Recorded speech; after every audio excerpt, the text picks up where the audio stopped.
Oh, my goodness. That's right. You get a nice view here.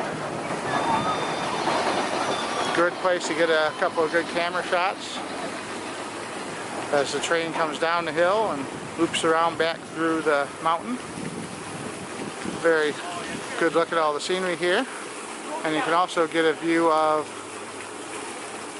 some of the things you'll see if you take the Liberty Bell boat around the island.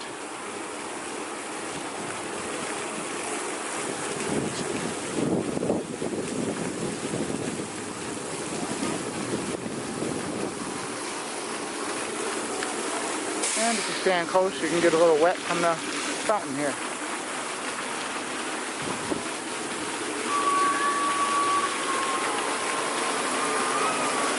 And across the way you can see Rapunzel's Tower, a corner of the Haunted Mansion, and the bridge on Tom Sawyer Island.